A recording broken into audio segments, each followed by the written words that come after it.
Good evening. Tonight I will read a sleep story to help you unwind, relax, and drift off into dreamland. The story is a classic tale of love between the prince and princess. It's called Sleeping Beauty. Make sure you're feeling comfortable and take a few deep breaths. If you're ready, I shall begin. Once upon a time, there was a king and a queen who were very sorry that they had no children. So sorry that it cannot be told. There was a very fine christening, and the princess had for her godmothers all the fairies they could find in the whole kingdom. There were 7 of them, so that every one of them might confer a gift upon her, as was the custom of fairies in those days. By this means the princess had all the perfections imaginable. After the christening was over, the company returned to the king's palace, where was prepared a great feast for the fairies. There was placed before every one of them a magnificent cover with a case of massive gold, wherein was a spoon and a knife and fork, all of pure gold, set with diamonds and rubies. But as they were all sitting down at the table, they saw a very old fairy come into the hall. She had not been invited, because for more than 50 years she had not been out of a certain tower, and she was believed to be either dead or enchanted. The king ordered her a cover, but he could not give her a case of gold as the others had, because 7 only had been made for the 7 fairies. The old fairy fancied she was slighted, and muttered threats between her teeth.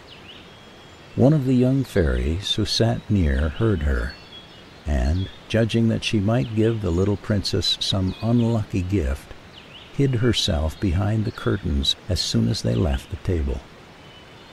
She hoped that she might speak last and undo, as much as she could, the evil which the old fairy might do. In the meanwhile, all the fairies began to give their gifts to the princess. The youngest gave her for her gift that she should be the most beautiful person in the world. The next, that she should have the wit of an angel. The third, that she should be able to do everything she did gracefully. The fourth, that she should dance perfectly. The fifth, that she should sing like a nightingale. And the sixth, that she should play all kinds of musical instruments to the fullest perfection. The old fairy's turn coming next, her head shaking more with spite than with age, she said that the princess should pierce her hand with a spindle and die of the wound. This terrible gift made the whole company tremble, and everybody felt like crying. At this very instant the young fairy came from behind the curtains and said these words in a loud voice: "Assure yourselves, O king and queen, that your daughter shall not die of this disaster. It is true, I have no power to undo entirely what my elder has done. The princess shall indeed pierce her hand with a spindle. But instead of dying, she shall only fall into a deep sleep, which shall last 100 years, at the end of which a king's son shall come and awake her."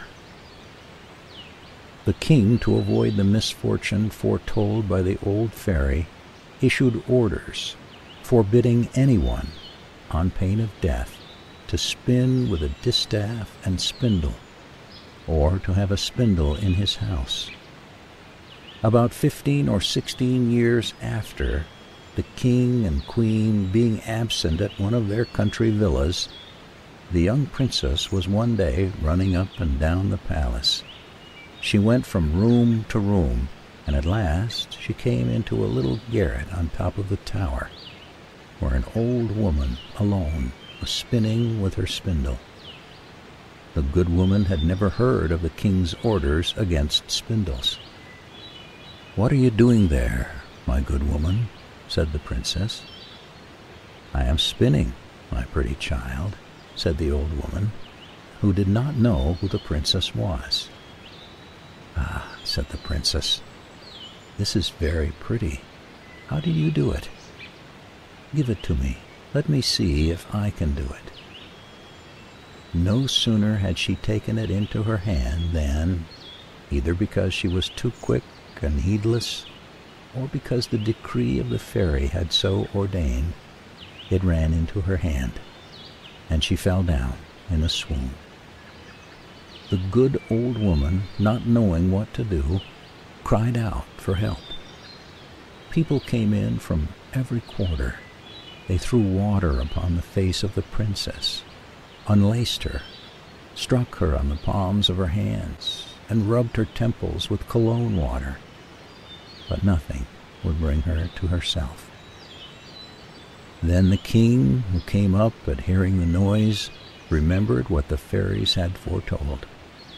He knew very well that this must come to pass, since the fairies had foretold it, and he caused the princess to be carried out into the finest room in his palace, and to be laid upon a bed all embroidered with gold and silver.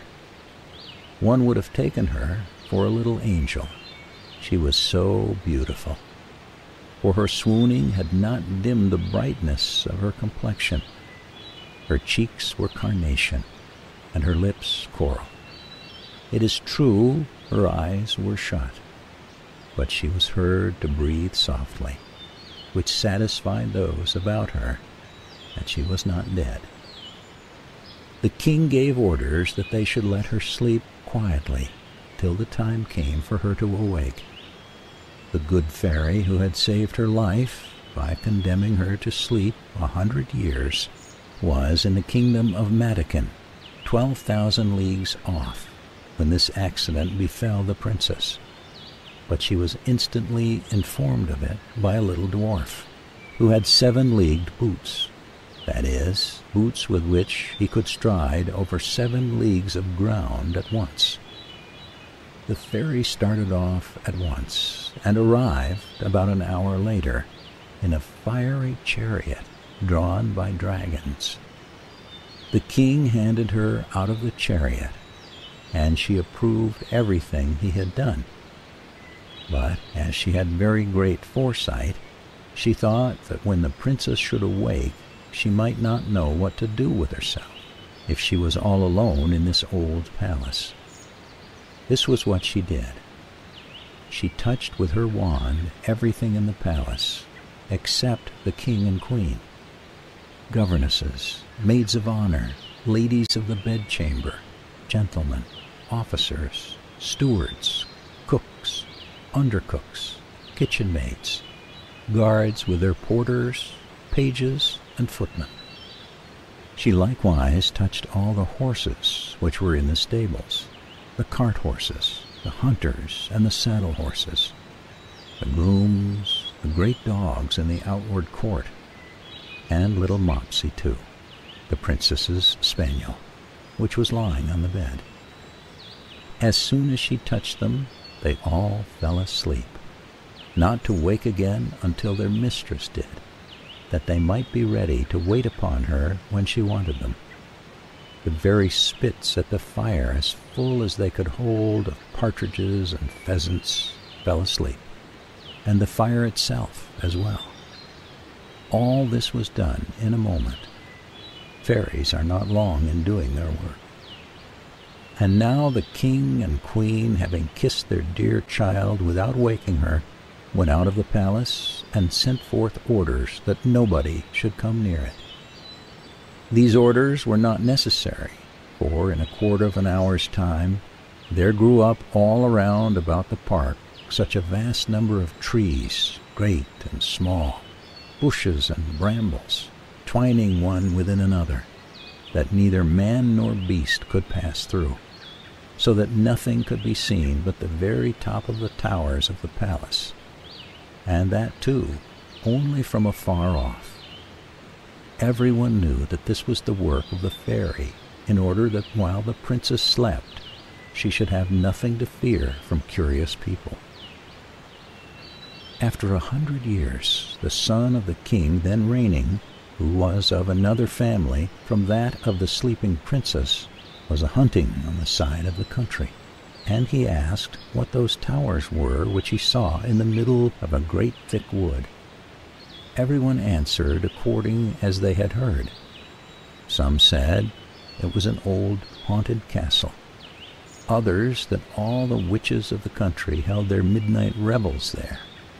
But the common opinion was that it was an ogre's dwelling, and that he carried to it all the little children he could catch, so as to eat them up at his leisure, without anyone being able to follow him, for he alone had the power to make his way through the wood.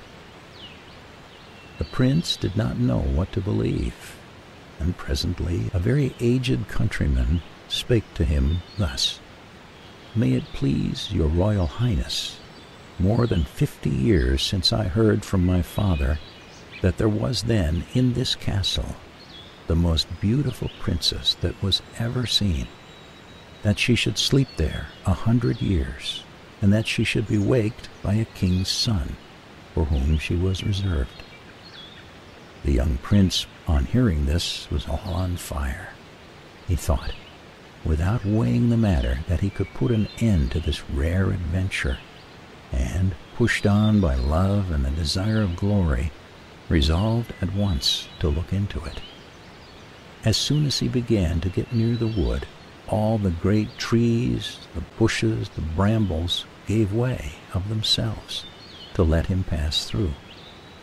He walked up to the castle, which he saw at the end of a large avenue, and you can imagine he was a good deal surprised when he saw none of his people following him, because the trees closed again as soon as he had passed through them. However, he did not cease from continuing his way. A young prince in search of glory is ever valiant. He came into a spacious outer court, and what he saw was enough to freeze him with horror. A frightful silence reigned over all. The image of death was everywhere, and there was nothing to be seen but what seemed to be the outstretched bodies of dead men and animals.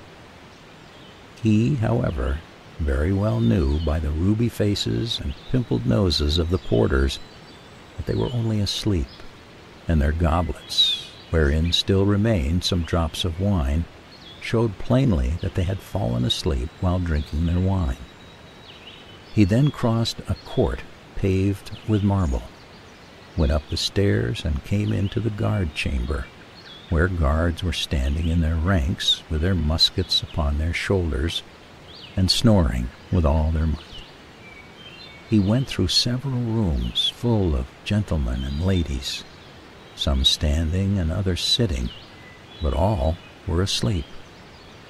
He came into a gilded chamber where he saw upon a bed, the curtains of which were all open, the most beautiful sight he ever beheld.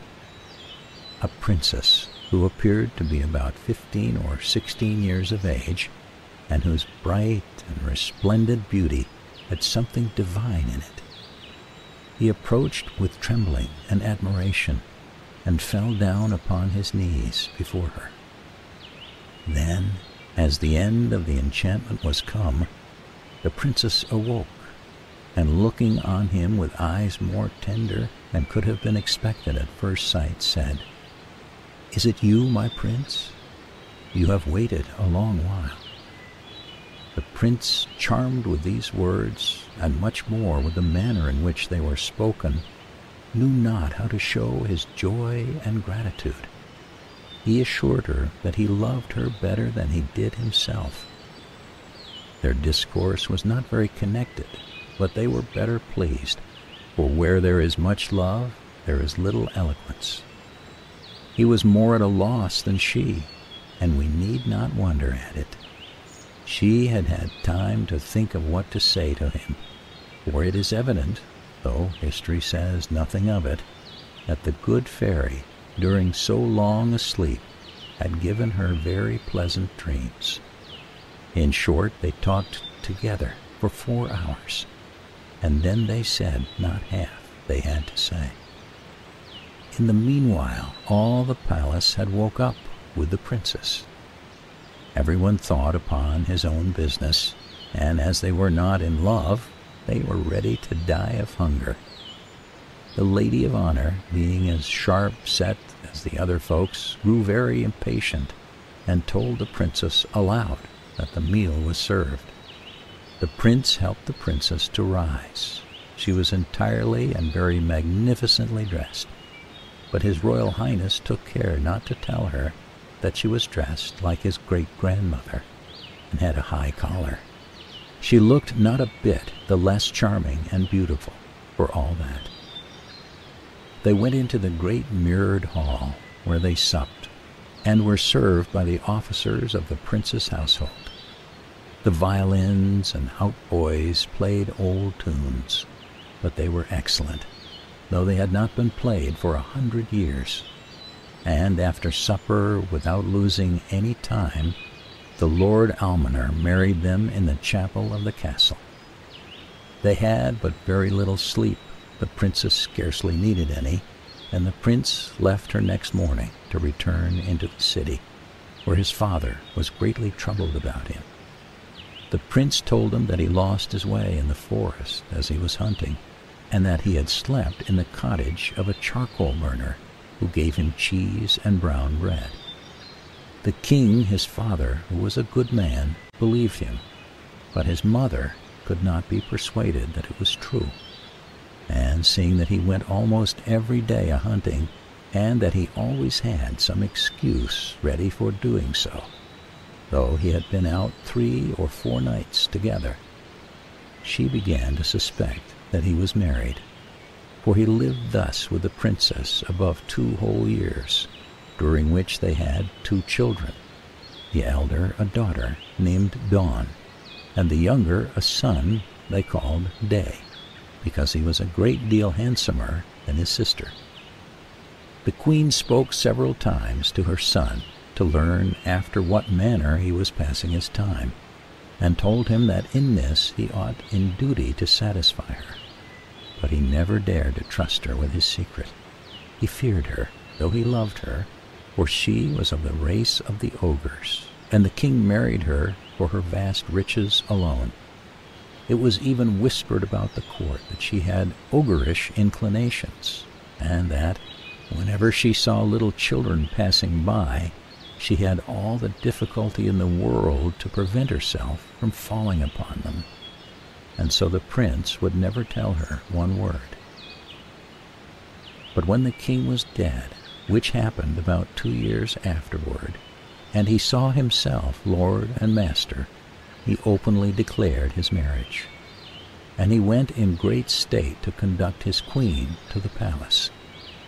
They made a magnificent entry into the capital city. She was riding between her 2 children. Soon after, the king made war on Emperor Cantalabute, his neighbor. He left the government of the kingdom to the queen, his mother, and earnestly commended his wife and children to her care. He was obliged to carry on the war all the summer, and as soon as he left, the queen mother sent her daughter-in-law and her children to a country house among the woods, that she might, with the more ease, gratify her horrible longing. Some few days afterward, she went thither herself, and said to her head cook, "I intend to eat little Dawn for my dinner tomorrow." "Oh, madam," cried the head cook. "I will have it so," replied the queen, and she spoke in the tone of an ogress who had a strong desire to eat fresh meat, and will eat her with a sharp sauce. The poor man, knowing very well that he must not play tricks with ogresses, took his great knife and went up into little Dawn's chamber. She was then nearly 4 years old, and came up to him, jumping and laughing, to put her arms round his neck. and ask him for some sugar candy, upon which he began to weep. The great knife fell out of his hand, and he went into the backyard and killed a little lamb and dressed it with such good sauce that his mistress assured him she had never eaten anything so good in her life. He had at the same time taken up little Dawn and carried her to his wife, concealed her in his lodging at the end of the courtyard. 8 days afterwards, the wicked queen said to the chief cook, "I will sup upon little Day." He answered not a word, being resolved to cheat her again, as he had done before. He went to find little Day and saw him with a foil in his hand, with which he was fencing with a great monkey. The child was then only 3 years of age. He took him up in his arms and carried him to his wife, that she might conceal him in her chamber along with his sister. And instead of little Day, he served up a young and very tender kid, which the ogress found to be wonderfully good. All had gone well up to now, but one evening the wicked queen said to her chief cook, "I will eat the queen with the same sauce I had with her children." Now the poor chief cook was in despair, and could not imagine how to deceive her again. The young queen was over 20 years old, not reckoning the 100 years she had been asleep, and how to find something to take her place greatly puzzled him. He then decided to save his own life, to cut the queen's throat, and going up into her chamber, with intent to do it once, he put himself into as great a fury as he possibly could, and came into the young queen's room with his dagger in his hand. He would not, however, deceive her, but he told her, with a great deal of respect, the orders he had received from the Queen Mother. "Do it," she said, stretching out her neck. "Carry out your orders, and then I shall go and see my children, my poor children whom I loved so much and so tenderly." For she thought them dead, since they had been taken away without her knowledge. "No, no, madam," cried the poor chief cook, all in tears. "You shall not die, and you shall see your children once again. But then you must go home with me to my lodgings, where I have concealed them, and I will deceive the queen once more by giving her a young hind in your stead." Upon this he forthwith conducted her to his room, where, leaving her to embrace her children and cry along with them, he went and dressed a young hind, which the queen had for her supper, and devoured with as much appetite as if it had been the young queen. She was now well satisfied with her cruel deeds, and she invented a story to tell the king on his return, of how the queen, his wife, and her 2 children had been devoured by mad wolves. One evening, as she was, according to her custom, rambling about the courts and yards of the palace to see if she could smell any fresh meat, she heard in a room on the ground floor little Day crying, for his mamma was going to whip him because he had been naughty, and she heard at the same time little Dawn begging mercy for her brother. The ogress knew the voice of the queen and her children at once, and being furious at having been thus deceived, she gave orders, in a most horrible voice, which made everybody tremble, that next morning by break of day they should bring into the middle of the great court a large tub filled with toads, vipers, snakes, and all sorts of serpents, in order to have the queen and her children, the chief cook, his wife, and maid thrown into it, all of whom were to be brought thither with their hands tied behind them.